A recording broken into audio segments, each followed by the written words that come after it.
Hello students, EPFO की तैयारी के संबंध में हम आपको ये जो विगत परीक्षाओं में वर्षों में जो कुछ प्रश्न आए हुए हैं ईपीएफओ से संबंधित, वो उन प्रश्नों की श्रृंखला लेके आए हैं। देखिए, जैसे ये दो ईपीएफओ 2021 का प्रश्न आया हुआ, ठीक है। इसी तरह से पिछले वर्षों में आए हैं, उनको प्रश्नों को हम देखेंगे, ठीक। इसी आधार पर अपनी तैयारी करिए 2 जुलाई की, ठीक। चलिए क्वेश्चन देखेंगे सीधे सीधे। क्या प्रश्न आया हुआ है? उपदान संदाय अधिनियम 1972 के अधीन कर्मचारियों को देय उपदान की अधिकतम राशि कितनी है? ये प्रश्न है 2021 में पूछा गया है ईपीएफओ का। तो क्योंकि स्टूडेंट्स, इसलिए हम लोग सेट करना ज़रूरी है ना पुराने, कि उसी आधार पर आपको आइडिया मिल जाता है कैसा क्या आ सकता है, ठीक। देखिए, इसका उत्तर होगा डी, 20 लाख। देखिए, इस प्रश्न से संबंधित बातें देख लीजिए। ग्रेच्युटी अधिनियम संशोधन 2019। ग्रेच्युटी सरकारी और प्राइवेट क्षेत्र में काम करने वाले या संगठित क्षेत्र में काम करने वाले कर्मचारियों को मिलती है, ठीक। हाल ही में श्रम मंत्रालय ने मुक्त ग्रेच्युटी की राशि 10 लाख रुपए, पहले 10 थी 10 लाख से बढ़ाकर 20 लाख कर दी है। और 1 जनवरी, हो सकता है ये पूछ लें, 1 जनवरी 2016 से सरकारी और प्राइवेट दोनों क्षेत्रों के कर्मचारियों को लिए ये लागू भी कर दी गई। हो सकता है विद्यार्थियों ये प्रश्न पूछ लें 2 जुलाई को कि कब लागू की गई, तो आप 1 जनवरी, इसीलिए परीक्षाओं के प्रश्न पत्र देखना जरूरी है। पिछले 1 जनवरी 2016 को ये लागू कर दिया गया है कि 10 से बढ़ाकर 20 लाख इसको कर दिया गया। चलिए अगला प्रश्न देखेंगे। दूसरा प्रश्न क्या पूछा गया था? ये भी 2021 का ही है। क्या है? किसी वयस्क कर्मकार के लिए 1 सप्ताह में काम करने हेतु अनुमंत घंटों की अधिकतम संख्या कितनी है? कितनी है वयस्क कर्मकार के लिए? तो ये देखिए 48 घंटे हैं। 1 हफ्ता की बात करी जा रही है। बागान श्रम अधिनियम 1951 में बागान श्रमिकों के कल्याण के लिए प्रावधान किया गया है और यह बागानों में काम करने की स्थितियों को विनियमित करता है। अधिनियम में प्रावधान किया गया है कि किसी वयस्क श्रमिकों और किशोर या बच्चों को 1 सप्ताह में 48 से अधिक घंटे और 27 घंटों के लिए नियोजित नहीं किया जाएगा, ठीक। हर कार्यकर्ता 7 दिनों की प्रत्येक अवधि में 1 दिन के लिए आराम के हकदार हैं। तो ये बातें हैं। अगला देखेंगे। अगला क्या प्रश्न पूछा गया? ये भी अभी 2021 के ही चल रहे हैं, ठीक। 21 में क्या पूछा गया था? यह अधिनियम वह अधिकतम अवधि क्या है जिसमें समुचित सरकार न्यूनतम मजदूरी अधिनियम 1948 के अधीन मजदूरी की न्यूनतम दरों को समीक्षा करेगी और उन्हें संशोधित करेगी? कितने वर्षों बाद उसको मजदूरी को की समीक्षा और उसमें संशोधन होता है? तो ये होता है आपका, देखिए, डी, 5 वर्ष। 5 वर्षों में। न्यूनतम मजदूरी अधिनियम 1948 भारत की संसद द्वारा पारित एक श्रम कानून है जो कुशल और अकुशल श्रमिकों को दी जाने वाली मजदूरी का निर्धारण करता है। यह अधिनियम सरकार को विनिर्दिष्ट रोजगार में कार्य कर रहे कर्मचारियों के लिए न्यूनतम मजदूरी निर्धारित करने के लिए प्राधिकृत करता है। इसमें 5 वर्षों के अंतराल पर, ठीक है, तो इसमें संशोधन हो सकता है, समीक्षा और संशोधन।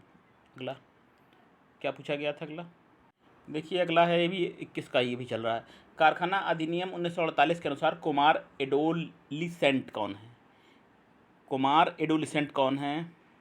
इनकी क्या परिभाषा है?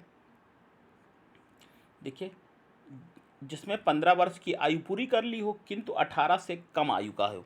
जो 15 वर्ष की आयु पूरी कर लेता है, 18 से कम होता है, उसको क्या नाम दिया गया है? कुमार एडोलिसेंट, ठीक। अब देखिए, इसकी कारखाना अधिनियम 1948 के अनुसार कुमार से ऐसा व्यक्ति अभिप्रेरित है जिसमें अपनी आयु का 15वां वर्ष पूरा कर लिया हो किंतु अपनी आयु का 18 वर्ष पूरा नहीं किया हो, ठीक। चलिए नेक्स्ट क्या पूछा गया था? ये भी 21 का ही चल रहा है अभी। तो किसी नियंत्रित उद्योग का क्या आशय है? नियंत्रित उद्योग का मतलब क्या है, ये पूछा है। नियंत्रित, कोई, ये आंसर आपका ए है। कोई ऐसा उद्योग जिसका संघ द्वारा नियंत्रण में किया जाना किसी केंद्रीय अधिनियम द्वारा लोकहित में समीचीन घोषित कर दिया गया है, ठीक है, इसको कहेंगे क्या? नियंत्रित उद्योग। चलिए देखेंगे थोड़ा डिटेल में। और औद्योगिक विकास एवं विनियमन अधिनियम 1951 के अंतर्गत केंद्र सरकार को सौंपी गई नियंत्रण शक्ति किसी ऐसे औद्योगिक उपक्रम को जो उल्लिखित निर्देशों का अनुपालन करने के लिए समर्थ रहता है, समग्र रूप से उसके किसी भाग को प्रबंध व्यवस्था को अपने अधिकार में लेने के लिए बढ़ा दी जाती है। ये नियंत्रित उद्योग की परिभाषा है। ठीक, आप ले सकते हैं स्क्रीनशॉट। अगला देखेंगे। अगला क्या है, 21 का है। तो किसी श्रमिक ट्रेड संघ यानी कि ट्रेड यूनियन के पंजीकरण के लिए अपेक्षित सदस्यों की न्यूनतम संख्या क्या है। ट्रेड यूनियन का पंजीकरण कराना है तो उसमें कितने आपके पास ऐसे मेंबर होने चाहिए, कितने होने चाहिए? तो यह देखिए 7 मेंबर होने चाहिए। ठीक, 7 सदस्य। मजदूर संघ संशोधन अधिनियम 2001 के अंतर्गत, ये देख लीजिए, ये याद कर लीजिए, मजदूर संघ संशोधन, ये हो सकता है ये पूछ ले किस 7 सदस्यों की संख्या की गई है, किस संशोधन अधिनियम के तहत। तो मजदूर संघ अधिनियम 2001 के अंतर्गत कामगारों की किसी मजदूर संघ की को तब तक पंजीकृत नहीं किया जा सकता जब तक 10% क्या है या 100 से कम हो, या न्यूनतम 7 कामगार प्रतिष्ठान या उद्योग में लगे हों या नियुक्त किए गए हों। तो 2-3 चीज़ें हैं, 10% हो, ठीक, या कामगारों की संख्या कितनी हो, 100 हो, 10% या 100, जो भी कम हो, 10% अथवा 100 इनमें से जो भी कम हो, और या अथवा कितने वर्ष, 7 वर्ष। ठीक, 7 सदस्य, वर्ष नहीं सदस्य, 7 सदस्य कामगार प्रतिष्ठान में उद्योग में न लगे या नियुक्त किए गए हों, जिनके साथ पंजीकरण के लिए आवेदन करने की तिथि को ऐसे मजदूर संघ से के सदस्य जुड़े हों। ठीक, तो इसको एक्स्ट्रा इन्फॉर्मेशन ज़रूर नोट कर लिए, हो सकता है ये प्रश्न ना आए लेकिन इससे संबंधित चीज़ें आ जाएं, नोट्स बनाते रहिए। अगला देखेंगे क्या है, ट्रेड यूनियन अधिनियम 1926 के उपबंध के अंतर्गत निम्नलिखित में से किन विवादों को व्यवसाय विवाद माना जाता है। व्यवसाय विवाद किसको माना जाएगा? व्यवसाय विवाद, ये प्रश्न है कि किसको व्यवसाय संबंधी विवाद किसको माना जाएगा। तो उत्तर आपका सी, किसको, 1, 2, 3। नियोजन एम्प्लॉयमेंट संबंधित होगा तो उसको विवाद मानेंगे व्यवसाय संबंधी। नॉन एम्प्लॉयमेंट उसको रखा गया है। कंडीशन ऑफ लेबर की परिस्थितियाँ, तीनों को रखा गया है कि व्यवसाय विवाद के अंतर्गत। देखिए अगला प्रश्न का हम सीधा उत्तर बता रहे हैं। ठीक है, सुमेलित फर्स्ट सूची और सेकंड सूची के ना सीधा देखिए। बंदी देखिए किसे कहते हैं, उसका बंदी की परिभाषा पूछ लें। किसी नियोजन स्थान का स्थायी रूप से बंद किया जाना को कहेंगे बंदी। कर्मकार किसको कहेंगे? कर्मकार कहते हैं कुशल, अकुशल और शारीरिक कार्य करने के लिए किसी उद्योग में नियोजित कोई व्यक्ति को कहते हैं हम क्या, कर्मकार कहते हैं। कुशल हो सकता है, अकुशल हो सकता है, या शारीरिक कार्य करने के लिए किसी उद्योग में नियोजित जो होता है। हड़ताल तो मालूम होगा, कर्मचारियों द्वारा काम बंद किया जाना। तालाबंदी, प्रबंधन द्वारा घोषणा कार्यस्थल की अस्थायी बंदी। ठीक, इसमें तालाबंदी और हड़ताल तो पता होगी आपको। कर्मकार देख लीजिए, कर्मकार की परिभाषा नोट कर लीजिए, और बंदी भी। ठीक, बाकी तो मालूम होगा। अगला है निर्माण कार्य समिति, सुरक्षा समिति और कैंटीन प्रबंधन समिति किसके उदाहरण हैं? निर्माण कार्य समिति ठीक है, सुरक्षा समिति और कैंटीन, 3 चीज़ें हैं ना। तो ये किसके उदाहरण है? प्रबंधन में कामगारों की भागीदारी, ये है, भागीदारी के अंतर्गत आती हैं तीनों चीज़ें। ये ऑप्शन आपका होगा। थोड़ी डिटेल देख लीजिए। किसी व्यावसायिक संस्था को सफलता में श्रमिकों का अहम योगदान होता है। यदि श्रमिक कार्य का संचालन सही तरीके से नहीं करते तो संस्था को हानि का सामना करना पड़ता है। ठीक है, श्रमिकों को अपना संगठन होता है और श्रमिक संगठन प्रबंधन कार्यों में भाग ले सकते हैं। श्रमिकों द्वारा अपने हितों की रक्षा के लिए कई समितियाँ बनाई जाती हैं। कौन कौन सी समितियाँ होती हैं? निर्माण कार्य समिति, ठीक है, 1, दूसरी सुरक्षा समिति 2, और तीसरी है कैंटीन प्रबंधन समिति, जिसे 3 हमें बताया ना। प्रबंधन में कामगारों की भागीदारी के उदाहरण हैं। अगला है फिलाडेल्फिया घोषणा के अनुसार निम्नलिखित में से कौन सा एक ILO के लक्ष्यों का भाग नहीं है? इंटरनेशनल लेबर ऑर्गेनाइजेशन, ILO जिसे कहते हैं ना, इसका कौन सा एक भाग नहीं है? कौन सा भाग नहीं है?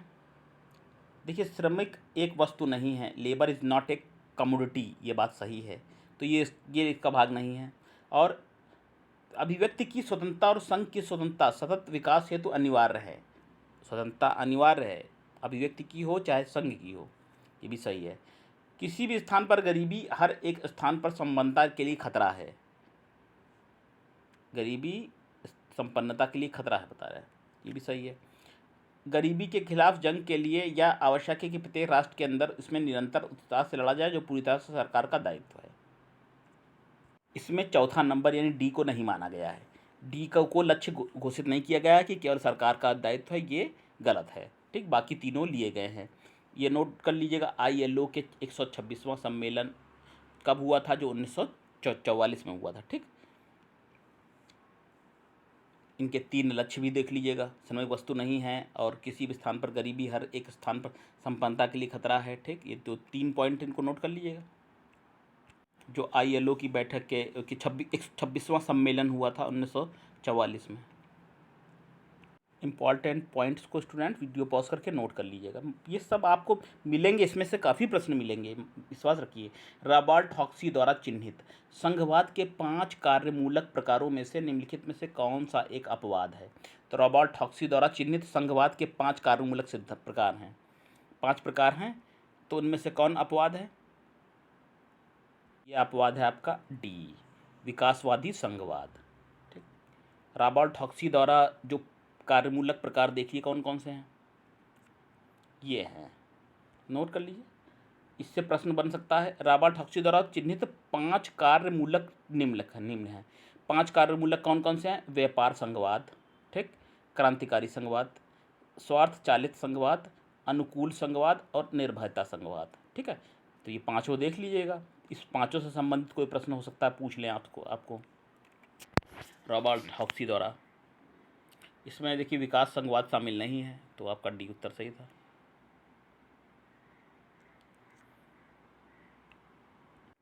अगला क्या है? निम्नलिखित में से वह कौन सी प्रक्रिया है जिसमें किसी औद्योगिक विवाद में शामिल कामगारों एवं नियोक्ता के प्रतिनिधियों को एक तीसरे व्यक्ति या व्यक्तियों के समूह के समक्ष एक साथ लाया जाता है और उसकी मध्यस्थता के द्वारा वे परस्पर संतोषजनक सहमति पर पहुंचते हैं? प्रश्न बेहतर तरीके से समझ लिया होगा आपने। कोई भी औद्योगिक विवाद है, शामिल इसमें कामगार हैं और नियोक्ता के संबंध में किसी अगर विवाद हो जाता है तो तीसरे व्यक्ति को लाया जाना क्या कहलाएगा? मतलब ये है, तो ये हो जाएगा सुलह कहलाएगा। सी है कंसिलिएशन, ठीक है, मध्यस्थता नहीं कहलाएगा, कंसिलिएशन कहलाएगा। देखिए, औद्योगिक विवाद अधिनियम 1947 के अनुसार कामगारों और नियोक्ता, मतलब जो नियुक्त करता है, के बीच हुए विवाद को समाप्त करने के लिए एक मध्यस्थ कार्य करते हैं। इस विवाद की समाप्ति की दशा को सुलह कहते हैं। ठीक, सुलह कहेंगे। अगला है औद्योगिक नियोजन स्थायी आदेश अधिनियम 1946 के अंतर्गत सत्यापित किसी स्थायी आदेश के अनुप्रयोग या निर्वचन से संबंधित प्रश्नों को विचारार्थ किसे भेजा जा सकता है? किसको भेजा सकता है? ये श्रम मंत्रालय इसके लिए बना हुआ ना, लेबर कोर्ट, ये मामले जाते हैं आपका सी ऑप्शन। ठीक, औद्योगिक नियोजन स्थायी आदेश 1946 के अंतर्गत किसी स्थायी आदेश के अनुप्रयोग से संबंधित प्रश्नों को विचारार्थ के लिए श्रम मंत्रालय भेजा जाता है। ठीक, इस श्रम मंत्रालय इस पर सही फैसला लेता है, अपना आदेश पारित करता है। अगला देखिए, ये 2017 में पूछा गया है EPFO का प्रश्न। क्या है? ऐसे संघ को क्या कहा जाता है जिसकी सदस्यता में बहुत से उद्योग, रोजगारों और शिल्पकारों में कार्य करने वाले कामगारों को शामिल किया जाता है? ऐसे संघ को क्या कहते हैं? तो ये जनरल यूनियन की परिभाषा है, ये जो आप दी हुई है, ये जनरल यूनियन की परिभाषा है। ऐसे संघ जिसकी सदस्यता में बहुत से उद्योगों, रोजगार एवं शिल्पकारों में काम करने वाले कामगारों को शामिल किया जाता है, उन्हें सामान्य संघ कहते हैं। सामान्य संघ किसी क्षेत्र की संपूर्ण कामगार जनसंख्या के हितों की रक्षा का कार्य करती है। सामान्य संघों से बनने की शुरुआत 19वीं सदी के पूर्वार्ध में ब्रिटेन में हुई थी। उससे ये पूछ लें कहाँ हुई, तो 19वीं शताब्दी के पूर्वार्ध में। तो देखा आपने, सामान्य संघ बहुत से उद्योगों, रोजगार एवं शिल्पकारी में कार्य करने वाले कामगारों को के समूह को कहते हैं हम। चलिए अगला क्या है, ये आपका 2017 का ये है, ठीक है, ईपीएफओ में पूछा गया था। औद्योगिक संबंधों का निम्नलिखित में से कौन सा एक परिप्रेक्ष्य इस परिकल्पना पर आधारित है कि दोनों ही दल आर्थिक मजदूरी और लाभ और साथ ही साथ राजनीतिक नियंत्रण शक्ति के लिए प्रयास करते हैं, उनके पास अवसर देते हैं। तो ये आपका हो जाएगा बहुवादी परिप्रेक्ष्य, प्लूरलिस्टिक पर्सपेक्टिव, ए ऑप्शन सही है, नोट कर लीजिएगा इसकी परिभाषा। बहुलवादी परिप्रेक्ष्य, औद्योगिक समूहों में बहुलवादी परिप्रेक्ष्य किसी भी संगठन की विभिन्न हित समूहों के समूह के रूप में देखता है या इस परिकल्पना पर आधारित है कि दोनों ही दल, कौन दल, प्रबंधक और मजदूर, आर्थिक और राजनीतिक शक्ति को अपने हित में मोड़ने का प्रयास करते हैं।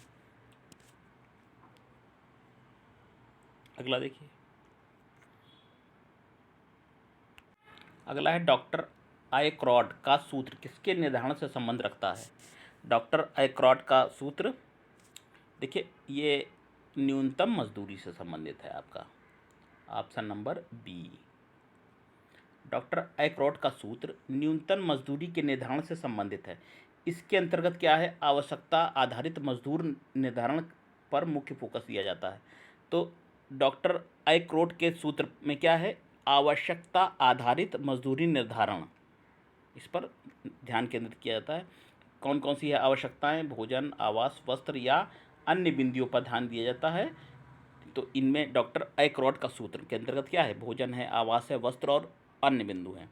भारत में वेतन आयोग द्वारा अन्य न्यूनतम मजदूरी निर्धारण में आयक्रॉड फार्मूले को विशेष ध्यान दिया जाता है। तो आयक्रॉड फार्मूला समझ गए होंगे आप, भोजन, रोटी, कपड़ा, मकान वाली बात है, और अन्य आवश्यकता, अन्य जो बिंदु हैं उसको कहते हैं हम, ठीक, न्यूनतम मजदूरी पर उसमें संबंध रखता है। ये भी प्रश्न देखिए 2017 में आया हुआ है। चलिए 2017 का एक और प्रश्न देखेंगे, क्या है, गैर नगदी लाभ के रूप में चिकित्सा लाभ, गैर नगदी लाभ के रूप में चिकित्सा लाभ भारत में पहली बार किसके अंतर्गत प्रदान किया जा गया, किसके अंतर्गत प्रदान किया गया।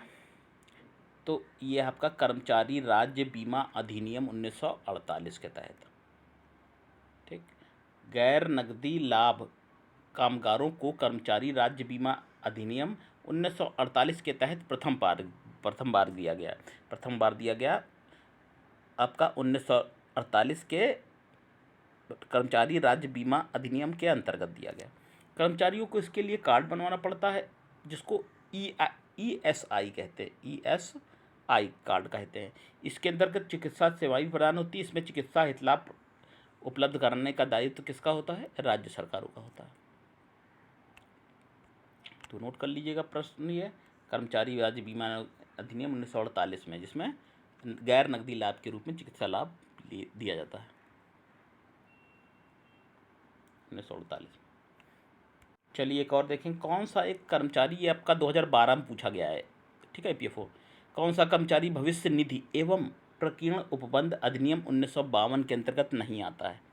कौन सा नहीं आता है, देखिए पेंशन आता है, ठीक है, भविष्य निधि आता है और प्रोविडेंट लिंक्ड इंश्योरेंस आता है, क्षति प्रतिकर नहीं आता है। डी विकल्प आपका गलत है।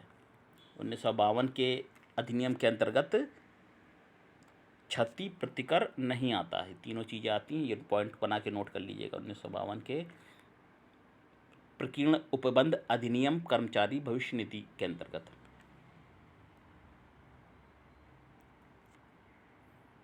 चलिए एक लाइन देख भी लेंगे, कर्मचारी भविष्य निधि एवं प्रकीर्ण उपबंध अधिनियम 1952, ठीक है, 1952, 1948, 1952, इनको देख लीजिएगा आप, के अंतर्गत मुख्य जो बातें हैं के अंतर्गत कर्मचारी भविष्य निधि जमा संबद्ध बीमा एवं कर्मचारी योजना आते हैं। क्षति प्रतिपूर्ति इसमें नहीं आती, ठीक है, क्षति प्रतिकर, ठीक, इसमें नहीं आएगा।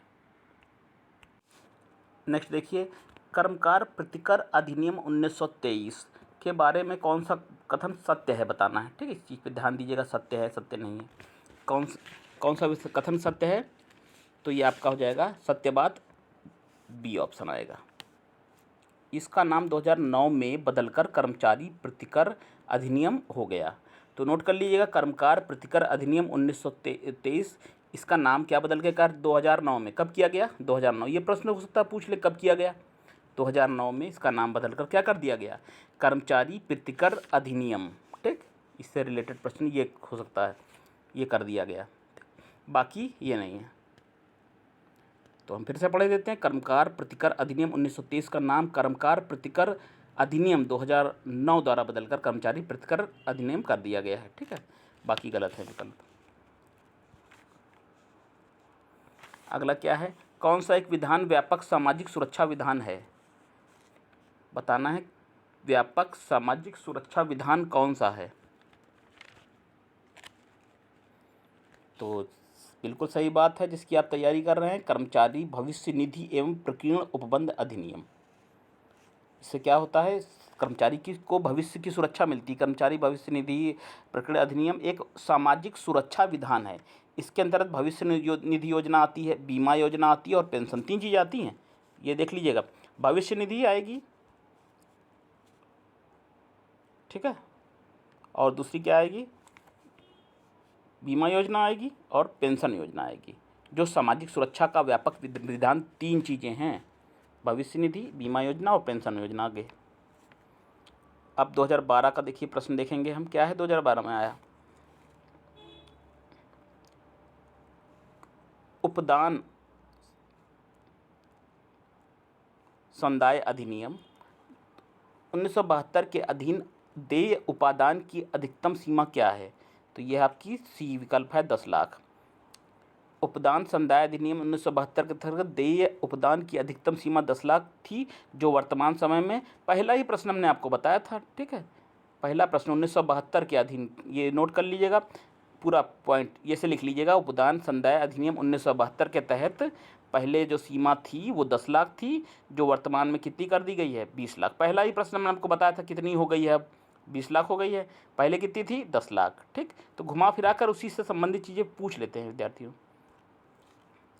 अगला 2012 का ही है, देखिए, न्यूनतम मजदूरी अधिनियम 1948 का मुख्य उद्देश्य किस क्षेत्र में लगे कर्मकारों के हितों की रक्षा करना है? तो यह है आपका ए ऑप्शन। न्यूनतम मजदूरी अधिनियम 1948 के तहत क्या है? असंगठित क्षेत्र में लगे हुए मजदूरों, कामगारों के हितों की सुरक्षा करना एवं उनको भविष्य की सुरक्षा एवं पेंशन प्रदान करना है। चलिए अगला देखेंगे, ये 2015 का प्रश्न देखिए क्या है। प्रसूति पर सुविधा अधिनियम 1961 में प्रसूति काल के दौरान कितने सप्ताह की मजदूरी का उपबंध है? प्रसूति काल के दौरान कितने दिनों, कितने सप्ताह की मजदूरी मिलेगी? तो देखिए आपको 12 सप्ताह की मजदूरी का प्रावधान किया गया है। प्रसूति सुविधा 1961 नोट करिए पहले इसको। इस अधिनियम के अंतर्गत प्रसव से 6 माह पूर्व, ये पूछ सकते कितने माह पूर्व है, तो 6 माह पूर्व, ठीक, प्रसव के 6 माह बाद तक महिला कर्मचारियों को वैतनिक अवकाश प्रदान किया जाता है। पूर्वीय 6 सप्ताह और प्रसव के 6 सप्ताह बाद तक है। ठीक, अर्थात 12 हो गए, 12 सप्ताह हो गए की मजदूरी का प्रबंध करता है। इसको नोट कर लीजिए, हो सकता है घुमा फिरा दे दें प्रश्न। ठीक है, कोई भी नियोक्ता किसी महिला कर्मचारी को प्रसव या गर्भपात के तुरंत 6 सप्ताह तक संस्थान में जानबूझकर नियुक्त नहीं करेगा। पहला पॉइंट ये है। प्रसव के 10 हफ्ते पहले महिला नियोक्ता से हल्का काम लेने का आग्रह कर सकता है। ठीक है, 10 हफ्ते। किसी भी महिला को मातृत्व लाभ तभी मिलेगा अगर उसने प्रसव से 1 साल से कम 80 दिन काम किया हो, ये भी शर्त है एक। प्रसूति प्रसुविधा अधिनियम नोट करिए इसको, 1961 को 2008 में संशोधन किया गया। प्रसूति प्रसुविधा अधिनियम 1961 का संशोधन कब हुआ? 1961 संशोधन हुआ आपका 2008 में। ठीक है, एक प्रश्न से कई प्रश्न निकलते हैं और यही पूछे जा सकते हैं। चिकित्सा बोनस यदि नियोक्ता द्वारा निःशुल्क प्रसव पूर्व और प्रसव के पश्चात महिला को देखरेख नहीं किया गया, नियोक्ता द्वारा नियुक्त किया जाता है। ठीक, इसके अतिरिक्त दिसंबर 2011 में चिकित्सा बोनस की राशि को बढ़ाकर 2500 से 3500 कर दिया गया। ठीक है, तो नोट कर लीजिएगा, 2011 में चिकित्सा बोनस की राशि को बढ़ा दिया गया, 2500 से 3500 कर दिया गया। ये तो कुछ इंपॉर्टेंट पॉइंट थे, आप स्क्रीनशॉट ले करके नोट कर सकते हैं। चलिए आज का आखिरी प्रश्न देखेंगे। 2012 ईपीएफओ में आया हुआ है, जननी सुरक्षा कार्यक्रम के विषय में पूछा गया है। ठीक, तो जननी सुरक्षा के विषय में कौन सी बात सत्य है, क्या है इस कार्यक्रम में, तो सीधा सीधा हम देखेंगे। देखिए, जननी सुरक्षा योजना संस्थाविक प्रसव को बढ़ावा देने का प्रयास करता है। कौन से पॉइंट हैं इसमें, इसमें पॉइंट आपका होगा 1 और 2, ये आप ये सही है। ठीक, संस्थाविक प्रसव को बढ़ावा देने का कार्य करता है। प्रमोट इंस्टीट्यूशनल डिलीवरी, मतलब डिलीवरी जो हो वो किसी सरकारी अथवा गैर सरकारी संस्था में हो। ठीक, ये चीज़, इस चीज़ जननी सुरक्षा योजना में इस चीज़ पे प्रमोट किया गया है। और प्रसव में खर्च का पूरा करने के लिए माँ को आर्थिक सहायता उपलब्ध कराने का प्रयास करते हैं। ये भी जननी सुरक्षा कार्यक्रम का लक्ष्य है एक। अच्छा, तीसरा वाला नहीं है, संगर्भिता और प्रसूति के कारण मजदूरी में हुई हानि के, इसमें मजदूरी में अगर कोई हानि हो गई है प्रसूति के कारण, इसमें इसकी रिकवरी हानि का कोई प्रावधान नहीं है। ठीक है, माँ को प्रेगनेंसी के दौरान अगर कोई लॉस हो गया है तो उसकी प्रतिपूर्ति करने का प्रावधान नहीं है। तो 2 प्रावधान हैं, आप देख लीजिएगा, ये है और ये है। ठीक, 3 नंबर का ऑप्शन नहीं, उत्तर आपका ए हो जाएगा। ठीक, चलिए विद्यार्थियों, ये 2012 का प्रश्न है। तो चलिए विद्यार्थियों, ये हमने आपको प्रश्न बताए जो ईपीएफओ में भर्ती परीक्षाओं में आ चुके हैं। ठीक, और इसी तरह से हम आपको और वीडियो देंगे। ईपीएफओ स्पेशल प्रश्न था। ठीक है, वीडियो को शेयर करिए ज़्यादा से ज़्यादा, और कोई तैयारी कर रहा हो स्टूडेंट ईपीएफओ तो उसको भेजिए, नोट्स बना ले, इसी से मिल जाएंगे आपको। 2-3 प्रश्न इसी से मिल सकते हैं आपको। मेरा पूरा आइडिया 25 क्वेश्चन हमने आपको बताया। तो चलिए फिर मिलेंगे अगली क्लास में, तब तक के लिए नमस्ते।